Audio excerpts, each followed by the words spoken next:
በአዲስ አበባና ድሬዳዋ ከተሞች በተለይም ህጻናት ላይ የሚፈጸመው ጾታዊ ጥቃት ከቁጥጥር ውጭ እየሄደ ነው ተባለ። በቅርብ ጊዜ የተገኘ መረጃ እንደሚያሳየው በበጀት ዓመቱ የመጀመሪያዎቹ 6 ወራት ብቻ ከ1195 በላይ ሴቶችና ህጻናት የዚህ አሰቃቂ ወንጀል ሰለባ ሆነዋል። በ6 ወር ውስጥ 1195 ጉዳዮች መመዝገባቸውን አስደንጋጭ ነው። ይህ ቁጥር ሪፖርት የተደረጉትን ጉዳዮች ብቻ የሚመለከት ሲሆን ያልተመዘገቡ ጉዳዮችም ሊኖሩ ይችላሉ። አብዛኞቹ ተጠቂዎች ከ18 ዓመት በታች ያሉ ህጻናት ናቸው። ይህም ጉዳዩን አሳሳቢ በእጅጉ ይጨምራል። ጥቃቱ በብዛት የሚፈጸመው በትምህርት ቤቶችና በአካባቢያቸው ነው። ይህም ትምህርት ቤቶች ለህጻናት ደህንነታቸው የተጠበቀ ቦታ መሆን እንዳለባቸው ያለውን ጠቀሜታ ያጎላል። ሪፖርት የተደረጉት ቁጥሮች እንኳን እጅግ አስደንጋጭ ሲሆኑ ያልተመዘገቡ ጉዳዮችም ሊኖሩ ይችላሉ። በተጨማሪም የሚፈጸሙ ጥቃቶች አሰቃቂነታቸው እየጨመረ መምጣቱን ተነስቷል። ይህ ጉዳይ በአስቸኳይ መፍትሄ የሚሻ ሲሆን መንግስት፣ የሲቪል ማህበራትና ሁሉን የሚመለከታቸው አካል ተባብሮ መስራት ይጠበቅባቸዋል። ተጎጂዎች ድጋፍ መስጠት፣ ጥቃት ለመከላከል ግንዛቤ ማሳደግና የወንጀል ድርጊቶችን የሚፈጽሙትን ለህግ ማቅረብ ያስፈልጋል። በአዲስ አበባና ድሬዳዋ እየተስፋፋ የመጣው ጾታዊ ጥቃት አሳሳቢ ደረጃ ላይ ደርሷል። ይህን ችግር ለመከላከል ለመቀነስ ሁሉም ዜጎች በጋራ መረባረብ አለባቸው።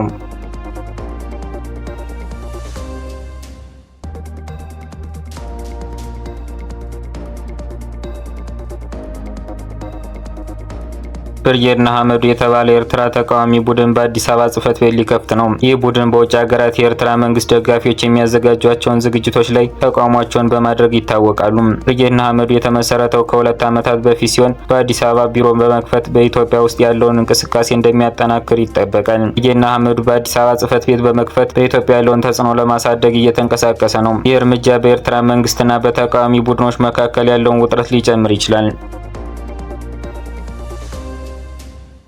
ተጠራጠራሉ አሉ። 50 ዓመታት የአህጉሪቱን ነጻነት ጉዞ በኋላ ለህዝቦቹ አስፈላጊውን መሰረተ ልማት ካላሟላችሁ ሰው ነን ብላችሁ ታስባላችሁንም? በወርቅ፣ በአልማዝ፣ በነዳጅ፣ በዩራኒየም፣ በብረት፣ በማዕድን፣ በብር፣ በማግኒዥየም፣ በነሐስ፣ በጋዝ ተፈጥሮ ሀብቶች ላይ ተቀምጣችሁ ህዝባችሁ በራብ፣ በትምህርት አለመዳረስ፣ በጤና አገልግሎት እጦት ቢሞት ሰው ነን ብላችሁ ታስባላችሁንም? በስልጣን ላይ ቆይታችሁ የራሳችሁን ዜጎች ለመግደል ከውጭ የጦር መሳሪያዎችን ስታስገቡ ሰው ነን ብላችሁ ታስባላችሁንም? የገዛ ዜጎቻችሁን እንደ ውሻ ስታንገላቱ ስትገሉ ማን ዜጎቻችሁን እንዲያከብርላችሁ ትጠብቃላችሁ?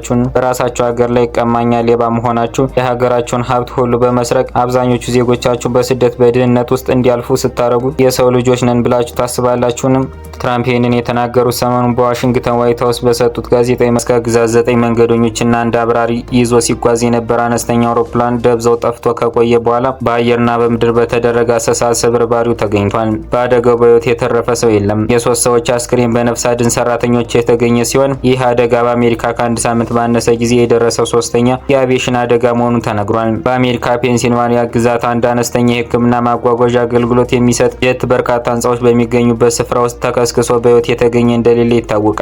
ከዚህ አደጋ በፊት ደግሞ በዋሽንግተን ዲሲ 60 መንገደኞችና 4 የበረራ ሰራተኞችን የያዘ መንገደኞች አውሮፕላን 3 ሰዎችን ከያዘ የጦር ሄሊኮፕተር ጋር ተላትሞ አንድ ሰው በህይወት አለመገኘቱን መግለጻችን ይታወሳል። ዜናዎቻችን እነዚህን ይመስሉ ነበር። አብራችሁን ስለቆያችሁ እናመሰግናለን። ለቀጣዩ ሚዛናዊና እውነተኛ መረጃ እንዲደርሳችሁ ላይክ እና ሰብስክራይብ በማድረግ ቤተሰብ ይሁኑ።